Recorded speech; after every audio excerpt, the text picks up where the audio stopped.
Have you ever felt that the more deeply you think, the more isolated you become, that the more you understand, the less people want to listen? This isn't merely a personal sentiment, it's a reflection of a broader societal pattern. Throughout history, society has often feared deep thinkers, not because they are wrong, but because they see what others prefer to ignore. From Socrates to Galileo, from Nietzsche to Tesla, brilliant minds have been ridiculed, silenced, or ignored. Not due to a lack of intelligence, but because their insights made people uncomfortable.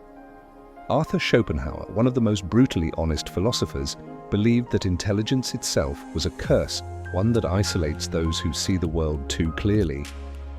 But why does this happen? Why does society resist those who think differently? The answer lies deep within human psychology. Consider this. When you stand next to someone who is physically strong, you might admire their strength. When you meet someone who is wealthy, you might envy them, but you don't feel personally attacked. However, when you encounter someone who is intellectually superior, something strange happens.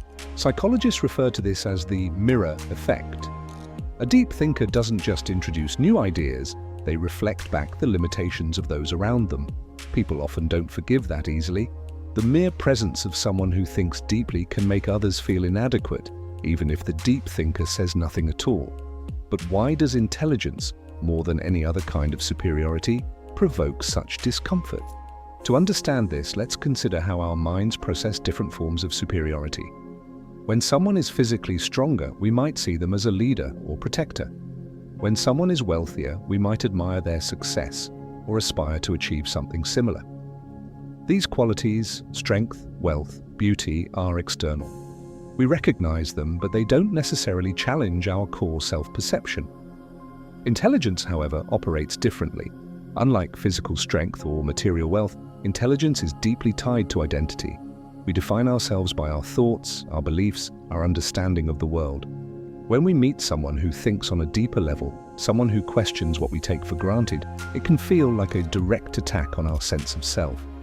Instead of admiring intelligence, many people subconsciously resist it, not because the deep thinker is arrogant or dismissive, but because their very presence forces others to confront their own limitations. This is why throughout history, deep thinkers have been pushed to the fringes of society. Their insights don't just challenge ideas, they challenge egos, and human beings by nature will do almost anything to protect their ego from discomfort. Take a moment to reflect on your own experiences. Have you ever tried to introduce a deep or complex idea in a casual conversation, only to be met with blank stares or awkward silence? Have you ever noticed how people quickly shift topics when discussions move beyond surface-level chatter? This is not just coincidence, it's a defense mechanism. When people encounter a deep thinker, their mind goes into self-preservation mode. Instead of being curious, they resist. Instead of engaging, they dismiss. This is why intellectuals, philosophers, and visionaries often find themselves isolated, not because they want to be alone, but because society pushes them away. Interestingly, studies show that confidence is often valued more than intelligence in social settings. People are naturally drawn to those who project certainty, even if their ideas are shallow. This is why charismatic but simplistic thinkers gain more influence than deep thinkers who speak with nuance. History is full of examples, populist leaders, motivational speakers, and viral influencers who thrive by telling people what they want to hear, rather than challenging them to think critically. Meanwhile, those who question widely accepted beliefs often struggle to find a broad audience. This is the paradox of intelligence. The more someone seeks truth, the more they become disconnected from the majority. The mirror effect doesn't just reflect society's limitations, it highlights why society resists change in the first place. But the question remains, if intelligence is so threatening, is there scientific proof that people actually fear it? Modern neuroscience backs this up. Studies show that when people feel intellectually inferior, their brain's amygdala, the region responsible for fear and threat detection, becomes highly active. In simple terms, deep thinking is not just intimidating, it triggers a primal survival response, similar to what we feel when facing danger. But why does intelligence activate the same fear circuits as a physical threat? The answer lies in how human brains evolved. For most of human history, survival depended not on being the smartest person in the room, but on being accepted by the group. Our ancestors thrived in tribes where social harmony meant safety. Being rejected by the group could mean death, as isolation led to vulnerability. This is why human brains are wired for social acceptance over intellectual pursuit. When someone highly intelligent enters a social setting, they unknowingly disrupt the tribal balance. Their presence challenges existing ideas, social norms, and group dynamics. This triggers the brain's defense mechanism, as if facing a potential enemy rather than just a deeper thinker. This is why many deep thinkers feel isolated, not because they lack social skills, but because their intelligence makes them stand out in a world that values fitting in over standing out. A 2021 study at Stanford University uncovered something even more shocking. The rejection of deep thinkers is context-dependent. When people interact with an intellectual one-on-one, they feel less threatened. But in group settings, the threat response spikes dramatically. Why? Because social status becomes more important in groups. People don't just react to intelligence itself, they react to how others perceive them in comparison. If someone feels outshined by a deep thinker, they instinctively try to undermine or exclude them to protect their social standing. This explains why deep thinkers often find genuine conversations in private settings, but struggle to engage in large social environments.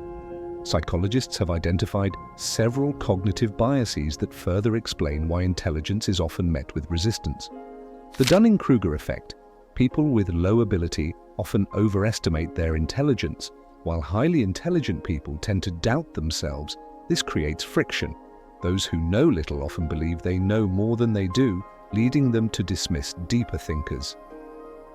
Status quo bias. The human brain prefers familiar ideas over new, complex truths. Intelligence often introduces disruptive thoughts, which make people uncomfortable.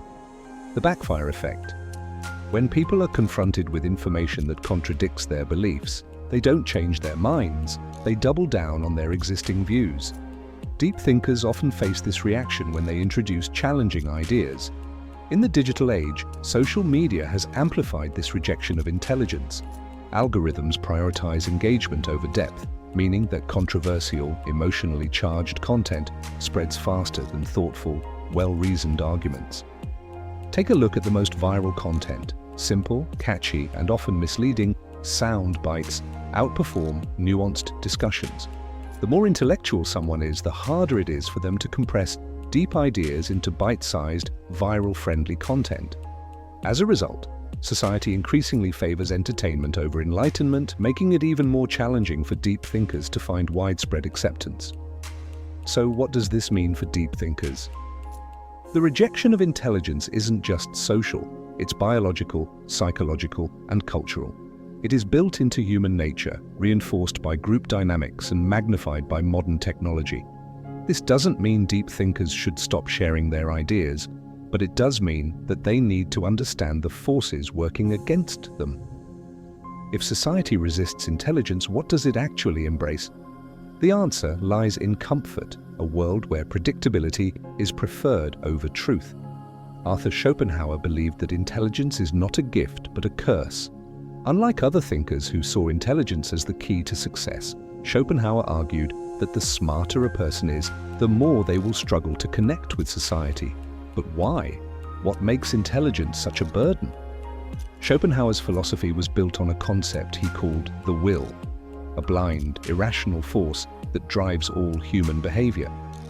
According to him, most people live their lives controlled by the will to live, meaning they seek pleasure, comfort, and distraction above all else. Deep thinkers, by contrast, are often those rare individuals who have overcome this primitive will, or at least become acutely aware of it. They seek not comfort, but truth, not gratification, but understanding. And herein lies the schism, because what Schopenhauer understood is this: truth is not comfortable, it doesn't flatter, it doesn't console, it often hurts. And when a society is built on illusions, be they political, religious, economic, or social, truth becomes dangerous. The intelligent person, then, is not just a thinker, they are a threat. Let's think about this in practical terms. Most people live in what could be called a narrative bubble. This bubble is filled with stories they've been told about their country, their history, their role in the world, their job, their family, their faith. These stories create a sense of identity and security. Now imagine someone comes along, a deep thinker, and says, what if everything you believe is a convenient lie? What if the system you trust is rigged? What if your religion is a coping mechanism? What if your identity is a construct? You see the problem. The reaction isn't just intellectual, it's visceral. It's not, I disagree with your argument. It's, you are making me question everything that gives my life meaning, and I hate you for it. This is why, throughout history, the fate of many intelligent people has been persecution. Socrates was sentenced to death for corrupting the youth. Jesus Christ, whether you see him as divine or not, was crucified for challenging the religious authorities of his time. Giordano Bruno was burned at the stake for proposing the universe was infinite. They weren't punished for being wrong. They were punished for being disruptive, for refusing to lie to protect others' illusions. Even in modern times, whistleblowers, journalists, and independent thinkers face similar fates: ostracism, smear campaigns, cancel culture, deplatforming. The method has changed, but the motive is the same: protect the narrative at all costs. And the deeper the thinker, the more disruptive they are, not because they are loud, but because they are right. Carl Jung said that the first step toward enlightenment is to confront your own shadow, the parts of yourself you hide, repress, or deny. Society as a whole has a shadow too, and intelligent people, whether they mean to or not, shine a light on that shadow. That's why society fears them. It's not about IQ, it's not about education, it's about perception, depth, the ability to see behind the mask. This is where thinkers like Slavoj Žižek become especially relevant. Žižek speaks often about the concept of ideology, not as something we consciously believe, but as something we live through. We are all ideologists, he says, even when we think we are being critical.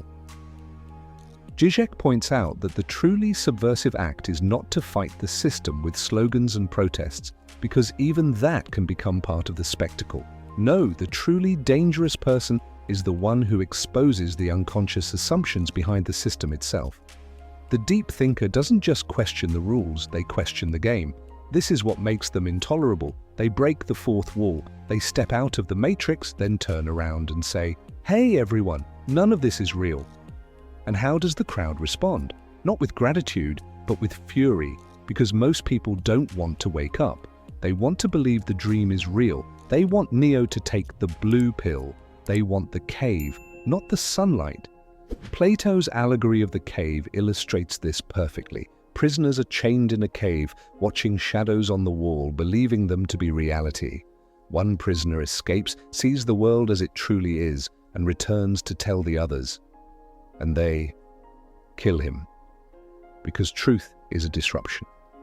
Because light hurts the eyes when you've lived in the dark for too long. Now let's apply this to today's society.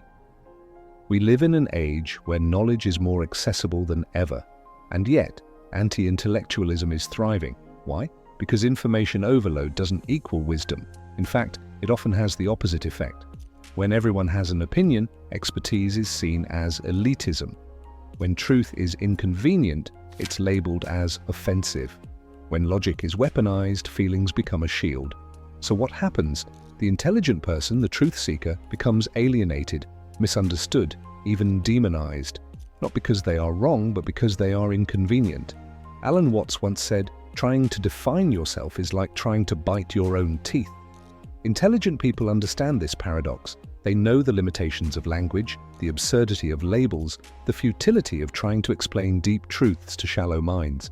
And yet, they try, they write books, they give lectures, they create art, they start conversations, all in the hope that someone, somewhere will understand. But understanding is rare.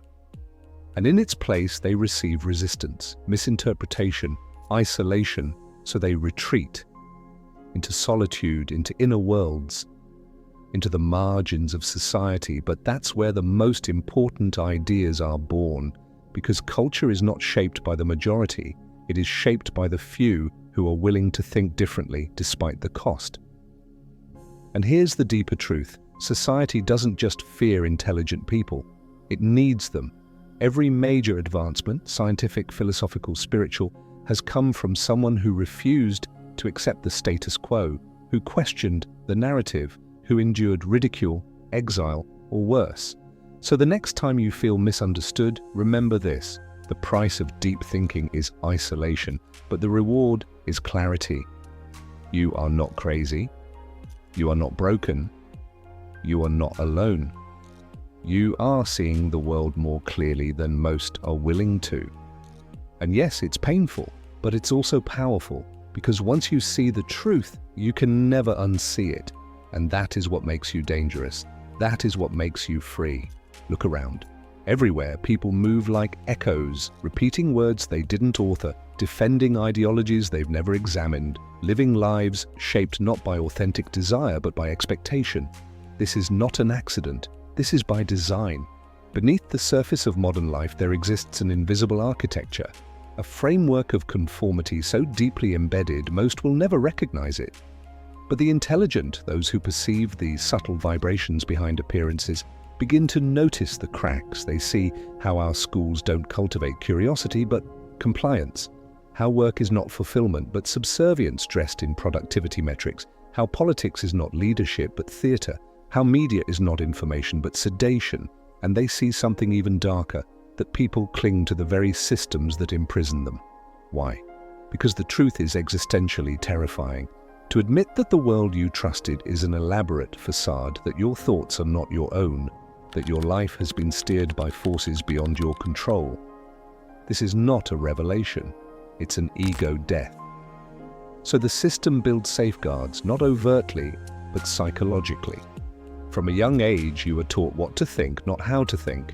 You're rewarded for obedience, not insight. The more you comply, the more you are praised. The more you question, the more you are punished, subtly at first. A poor grade here, social exclusion there, a missed opportunity, a lost friend. This conditioning becomes internalized. You start censoring yourself before others do it for you. You learn the unspoken rules. You adapt. You forget. This is the tragedy of modern civilization. That conformity has replaced consciousness, but not everyone adapts. The intelligent, the sensitive, the philosophical, some of them cannot forget. They cannot silence the voice that whispers, "There is something wrong?" They feel it in boardrooms, in classrooms, in churches, and in malls. They walk through life with the persistent ache of unreality. They hear the hum of the machine behind the curtain. And the more they try to speak of it, the more alien they become. They are told, "You're overthinking. Lighten up. Just be normal." But they can't. Because to them, the price of normal is too high. To be normal in a sick society is not sanity. It's surrender. And what society fears most is someone who refuses to surrender.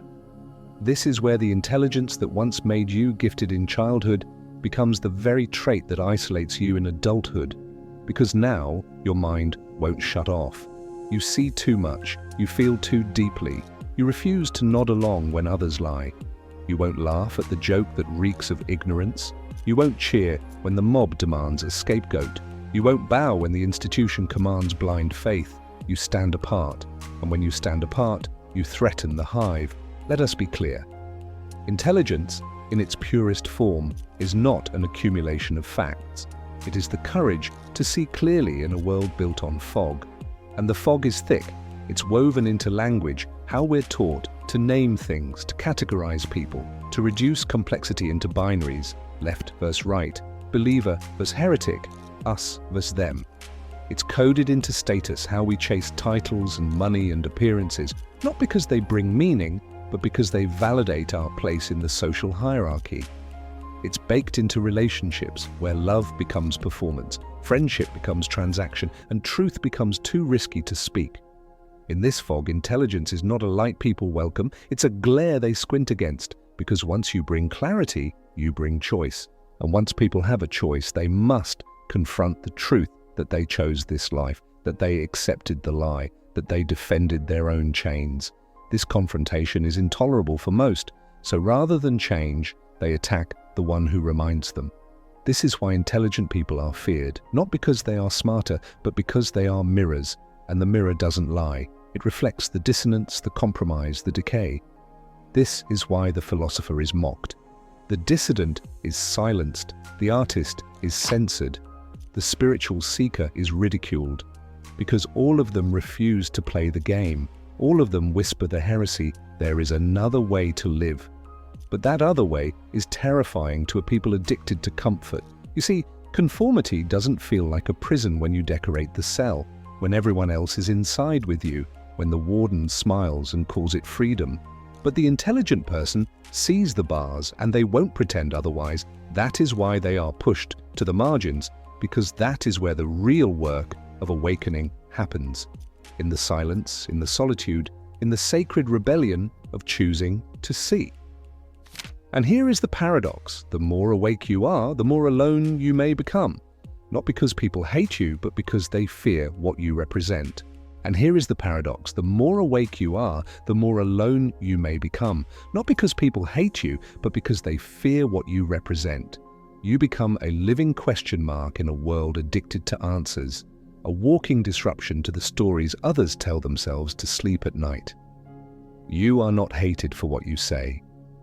You are hated for what you see, and what that sight reflects in the hearts of the blind. Because the moment you awaken, you no longer confirm the script. You no longer laugh at the lies. You no longer clap for the clown show. You become a problem. But here's the secret they won't tell you. You are not the problem. You are the proof. Proof that the mask can be removed, that the trance can be broken, that the spell can be lifted. And that truth terrifies those still in chains. So they will try to contain you, diminish you, mislabel you. They will call you bitter, elitist, arrogant, delusional. But the real offense was never your attitude, it was your awareness, because awareness cannot be unlearned. Once you see the architecture of the lie, you can't go back to sleep. You can't fake it anymore. You can't pretend that mediocrity is virtue, that comfort is purpose, that noise is wisdom. You are now incompatible with the simulation, and so you walk alone. But here's what no one tells you about walking alone. You walk with power, real power, not the kind that demands attention, the kind that doesn't need it. You become grounded, surgical, unshakable, because you've already lost the world and lived. And when you live through exile, you stop fearing exile. You stop negotiating with the mediocre. You stop explaining your soul to those committed to misunderstanding it. You stop seeking light in places that only know how to cast shadows. Instead, you build, you write what needs to be written, you say what others are too afraid to say, you move like a storm with no master. And that movement is magnetic, because even in your solitude, you are not alone. There are others like you, scattered across this distracted world, watching, waiting, waking. They've been silent, they've been hurt, they've carried the ache of awareness for years, but when they hear your voice, they remember their own. That's the power of a single, awakened soul. You become a frequency, a signal in the static, a tuning fork in the dark. And though the world may never applaud you, the right ones will find you, not with noise, but with resonance.